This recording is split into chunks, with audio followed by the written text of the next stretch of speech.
ಭಾರತದ ಜನಗಳಾದ ನಾವು ಭಾರತವನ್ನು ಒಂದು ಸಾರ್ವಭೌಮ ಸಮಾಜವಾದಿ ಜಾತ್ಯತೀತ ಪ್ರಜಾತಾತ್ಮಕ ಗಣರಾಜ್ಯವನ್ನಾಗಿ ರೂಪಿಸುವುದಕ್ಕಾಗಿ ಭಾರತದ ಎಲ್ಲ ಪ್ರಜೆಗಳಿಗೆ ಸಾಮಾಜಿಕ, ಆರ್ಥಿಕ ಮತ್ತು ರಾಜಕೀಯ ನ್ಯಾಯ, ವಿಚಾರ, ಅಭಿವ್ಯಕ್ತಿ, ನಂಬಿಕೆ, ಧರ್ಮ ಮತ್ತು ಉಪಾಸನೆಯ ಸ್ವಾತಂತ್ರ್ಯ, ಸ್ಥಾನಮಾನ ಮತ್ತು ಅವಕಾಶಗಳ ಸಮತೆ ದೊರೆಯುವಂತೆ ಮಾಡಲು ಮತ್ತು ವ್ಯಕ್ತಿ ಗೌರವವನ್ನು, ರಾಷ್ಟ್ರದ ಏಕತೆಯನ್ನು ಮತ್ತು ಸಮಗ್ರತೆಯಲ್ಲಿ ಎಲ್ಲರಲ್ಲಿ ಭ್ರಾತೃತ್ವ ಭಾವನೆಯನ್ನು ಮೂಡಿಸುವುದಕ್ಕೆ ದೃಢ ಸಂಕಲ್ಪ ಮಾಡಿ ನಮ್ಮ ಸಂವಿಧಾನ ಸಭೆಯಲ್ಲಿ 1949ನೇ ಇಸವಿ ನವೆಂಬರ್ ತಿಂಗಳ 26ನೇ ತಾರೀಕಂದು ಈ ಸಂವಿಧಾನವನ್ನು ನಮಗೆ ನಾವೇ ಅರ್ಪಿಸಿಕೊಂಡು ಅಂಗೀಕರಿಸಿ ಶಾಸನವಾಗಿ ವಿಧಿಸಿಕೊಂಡಿದ್ದೇವೆ.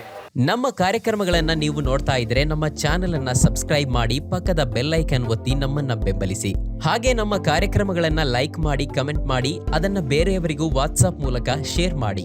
ನೀವು ಹೀಗೆ ಮಾಡಿದಾಗ ನಮ್ಮ ಚಾನೆಲ್ ಇನ್ನಷ್ಟು ಮತ್ತಷ್ಟು ಜನರಿಗೆ ತಲುಪಲು ನೀವು ನಮ್ಮೊಂದಿಗೆ ಸಹಕರಿಸಿದ ಹಾಗಾಗುತ್ತೆ. ಇದು ನೀವು ಯಾವುದೇ ಖರ್ಚಿಲ್ಲದೆ ಕೆಲವೇ ಸೆಕೆಂಡುಗಳಲ್ಲಿ ನೀಡಬಹುದಾದ ಸಹಕಾರ. ಧನ್ಯವಾದಗಳು.